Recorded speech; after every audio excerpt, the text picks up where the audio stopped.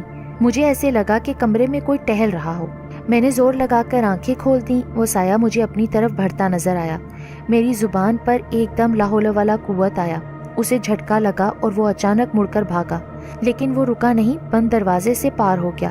میں اٹھ کر حیرت سے بیڈ پر بیٹھ گیا۔ میں نے سوچ لیا کہ اب تو میں مس شاہینہ کے والد صاحب سے اس سائے کے بارے میں بات کروں گا۔ میرے جسم میں اس سائے کو دیکھتے ہی سنسنی پھیل جاتی تھی۔ اس کے جانے کے بعد بھی دماغ کسی بھی سوچ سے خالی رہتا تھا، لیکن اس رات میں نے اس کے جانے کے بعد اس کا قلعہ کما کرنے کے بارے میں سوچ لیا تھا، اور اس کے لیے میں نے مس شاہینہ کے والد صاحب کو اعتماد میں لیا۔ جب میں نے ان کے والد صاحب سے اس بارے میں بات کی تو وہ مجھے بے یقینی سے دیکھنے لگے، جیسے انہیں میری عقل پہ یقین نہ آ رہا ہو۔ پھر بھی انہوں نے میری بات مکمل سنی اور پھر اگلی رات میرے ساتھ ہی اس سائے کو دیکھنے کے لیے تیار بیٹھے تھے کہ وہ سایہ میری کھڑکی کے سامنے سے گزرتا نظر آیا۔ میں نے مس شاہینہ کے والد صاحب کو مخاطب کر کے، جو کہ میری طرف دیکھ رہے تھے، اس سائے کی طرف متوجہ کیا اور اٹھ کر کھڑکی سے کود کر باہر نکل آیا۔ وہ میرے پیچھے آہستہ سے اترے۔ میرا رخ اس سائے کی طرف تھا جو کہ آہستہ آہستہ مس شاہینہ کی کھڑکی کی طرف بڑھ رہا تھا۔ میں نے مس شاہینہ کے والد صاحب کو اس طرف اشارہ کر کے سایہ دکھانے کی کوشش کی۔ انہوں نے میری انگلی کی سیدھ میں اس طرف غور غور سے دیکھنا شروع کر دیا۔ روشنی کم ہی تھی لیکن اتنا بھی اندھیرا نہ تھا کہ وہ سایہ ان کو نظر نہ آتا۔ آج پھر سایہ کھڑکی سے لٹک کر اندر چلا گیا۔ میں نے صاحب کو اس کھڑکی تک لے جانا چاہا لیکن انہوں نے مجھے بازو سے پکڑا اور گیلری سے چلتے ہوئے مس شاہینہ کے کمرے کے سامنے پہنچ کر دروازہ کھٹکھٹا ڈالا۔ مس شاہینہ تیسری دفعہ دروازہ بجنے پر آواز دیتی آئیں اور دروازہ کھول دیا۔ مس شاہینہ کے والد صاحب نے ان سے سائے کے بارے میں پوچھا، لیکن اس نے اس طرح جواب دیا جیسے کہ وہ حقیقت میں اس سائے سے بے خبر ہے۔ میں بھی اس کا مضبوط لہجہ سن کر حیران رہ گیا، اسی لیے میں نے چپ سادھ لی کیونکہ مس شاہینہ کے والد صاحب کو بھی وہ سایہ نظر نہیں آ پایا تھا اور مس شاہینہ سرے سے ہی مکر گئی تھی۔ اس کے بعد 2 دن تک تو ان باپ بیٹی نے مجھے بلایا تک نہیں، اور پھر تیسرے دن مس شاہینہ کے والد صاحب ایک معزز سے شخص کو لے کر میرے کمرے میں آ گئے۔ انہوں نے اس آدمی کا تعارف ایک قریبی دوست کی حیثیت سے کرایا اور میرا بھی تعارف کرا کر چلے گئے۔ وہ آدمی مجھے پہلے تو سیاست کے داؤ پیچ کے بارے میں بریفنگ دینے لگا۔ اس کی معلومات میرے لحاظ سے کمپلیٹ معلومات تھیں۔ میں بھی اس سے گھل مل گیا اور چند دنوں میں مختلف فنکشن میں لوگوں میں گھوم پھر کر جو معلومات سیاست کی لی تھیں وہ بتانے لگا۔ باتوں ہی باتوں میں اس نے اچانک کہا، مس شاہینہ کے والد صاحب کہہ رہے تھے کہ تمہیں اس کوٹھی میں کوئی سایہ نظر آتا ہے۔ میں اس کی بات سن کر چونک اٹھا، لیکن چونکہ یہ گپ شپ ایک دوستانہ ماحول میں ہو رہی تھی اس لیے میں نے پہلی رات سے جو سایہ مجھے نظر آیا تھا اس رات سے لے کر آج رات کے سائے کے مس شاہینہ کے کمرے میں کھڑکی سے داخل ہونے تک میں نے سب کچھ بتا دیا۔ وہ اسی طرح گپ شپ لگاتے اٹھ گئے۔ اسی رات میں نے اس طرف کے سیکیورٹی گارڈ کو اپنے ساتھ تیار کیا۔ پہلے تو وہ ڈرتا رہا کہ کہیں صاحب کو پتہ چلا تو وہ نوکری سے فارغ کر دیں گے۔ آخر میرے اعتماد پر لانے پر وہ تیار ہو گیا کیونکہ وہ مجھے اس کوٹھی میں ایک خصوصی مہمان کے طور پر جانتا تھا۔ رات کے 1 بجتے ہی وہ سایہ کوٹھی کی بڑی دیوار سے برآمد ہوا۔ میں سیکیورٹی گارڈ کے پاس ہی بیٹھا تھا۔ میں اسے دیکھتے ہی الرٹ ہو گیا اور سیکیورٹی گارڈ کو الرٹ کیا۔ وہ میرے ساتھ ہی اس کوٹھی سے نکلا اور ہم آگے پیچھے اس سائے کے تعاقب میں چل دیے۔ سر، وہ کدھر ہے سایہ؟ سیکیورٹی گارڈ کی بات سنتے ہی میں تو ٹھٹک کر رک گیا۔ سایہ تو ہمارے سامنے ہی ناک کی سیدھ میں ایسے ہی جا رہا تھا جیسے کوئی آدمی نیند میں چل رہا ہو۔ میں نے پلٹ کر غور سے اس گارڈ کو دیکھا۔ میرے اچانک یوں پلٹ کر دیکھنے سے وہ کنفیوز ہو گیا اور گڑبڑا کر بولا، وہ سر جی، سایہ مجھے نظر نہیں آ رہا۔ میں اس کی بات سن کر حیران رہ گیا۔ میں نے اس سے ٹارچ لی اور احتیاط سے 2 دفعہ جلا کر اس سائے پر ڈالی۔ اس سائے نے پلٹ کر دیکھا۔ میرے منہ سے بے ساختہ نکلا لا حول ولا قوت۔ ان الفاظ کا فضا میں گونجنا ہی تھا کہ وہ سایہ غائب ہو گیا۔ سیکیورٹی گارڈ بھی مس شاہینہ کے والد صاحب کی طرح اس سائے کو دیکھ نہ پایا۔ میں نے سوچا کہ ہو سکتا ہے کہ وہ صاحب ذرا بڑی عمر کے ہیں تو ان کی نظر کچھ کمزور ہو، لیکن اس سیکیورٹی گارڈ کو بھی وہ سایہ نظر نہ آیا تو میں پریشان ہو گیا۔ میں نے اس گارڈ کو واپس اس کی ڈیوٹی پر جانے کو کہا اور خود اپنے کمرے میں جا کر اس سارے چکر کے بارے میں سوچتے ہوئے گہری نیند میں چلا گیا۔ دوسری شام ایک 3 پیس سوٹ والا میری عمر سے کچھ بڑا آدمی صاحب کے ساتھ نظر آیا۔ صاحب نے پہلے اس کا تعارف کرایا، وہ بھی سیاست کا ایک چلتا پھرتا پرزا تھا۔ پھر انہوں نے میرا تعارف کرایا تو اس نے طنزیہ لہجے میں کہا، اچھا تو یہ ہیں علی صاحب۔ مجھے اس کا لہجہ بڑا ناگوار گزرا، لیکن میں چپ رہا۔ اس کے بعد وہ نیا آنے والا آدمی مس شاہینہ کے ساتھ نظر آنے لگا۔ صاحب اور مس شاہینہ مجھے اگنور کرنے لگے۔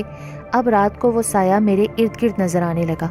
میرے اندر ڈر بسیرا کرنے لگا، میرا دماغ چٹکنے لگا اور وہ نیا پرزا آتے جاتے مجھ پر طنز کے تیر برسانے لگا۔ ایک دن میرے صبر کا پیمانہ لبریز ہو گیا۔ میں نے اس کے ساتھ ہاتھا پائی کی، مجھے بڑی مشکل سے قابو کیا گیا۔ میرا دماغ بہت ہی گرم تھا۔ میں صاحب کے ساتھ اپنے کمرے میں بیٹھ تو گیا، لیکن میرا دماغ سلگ رہا تھا۔ مجھے پتا چل گیا تھا کہ اس نئے آدمی کو میری جگہ رکھ لیا گیا ہے۔ شاید اس سائے والے واقعے پر میری ذہنی صحت پر شبہ کیا جا رہا ہے۔ اچانک بیٹھے بیٹھ میں اٹھ کھڑا ہوا اور شور مچانے لگا۔ جو کچھ ہاتھ میں چڑھا ادھر ادھر پھینکنے لگا۔ سیکیورٹی گارڈ آ گئے، مجھے قابو کر کے باندھ دیا گیا۔ جانے کہاں سے اب ڈاکٹر وارد ہوا اور مجھے دائیں بازو پر انجیکشن لگا دیا۔ انجیکشن لگنے کے بعد مجھے نیند آ گئی۔ شام کا اندھیرا پھیل رہا تھا۔ میری دھندلی آنکھوں کے سامنے وہ سایہ کھڑا جیسے مجھ پر ہنس رہا تھا۔ جب مجھے ہوش آیا تو میں ایک سلاخوں والے کمرے کے اندر تھا، فرش پر بچھی چادر پر لیٹا ہوا تھا۔ اس کمرے میں اکیلا تھا۔ میرے حواس کام کرنے لگے تو مجھے سمجھ آیا کہ وہ پاگل خانے کا ایک کمرہ تھا۔ میں اپنا سر پیٹ کر رہ گیا۔ میں اٹھا ہی تھا کہ وہ سایہ سلاخوں کے ساتھ آ کھڑا ہوا۔ فضا میں عجیب سی سنسناہٹ ہو رہی تھی، جیسے کہ وہ کچھ بول رہا ہو۔ میں نے غور سے سننے کی کوشش کی تو مجھے سمجھ آیا کہ وہ کہہ رہا تھا، وہ صرف میری اور میری ہے، میری اور اس کی چاہت کے بیچ کبھی کوئی نہیں آ سکتا، وہ مجھے اپنا چکی ہے۔ یہ کہتے ہی وہ کہکہا لگا کر غائب ہو گیا۔ اب مجھے پتا چلا کہ مس شاہینہ اتنی خوبصورت اور مالدار ہونے کے باوجود بھی ابھی تک کنواری کیوں تھیں، کیونکہ اس کا عاشق ایک آسیبی سایہ تھا جو کہ اس پر مکمل چھایا ہوا تھا۔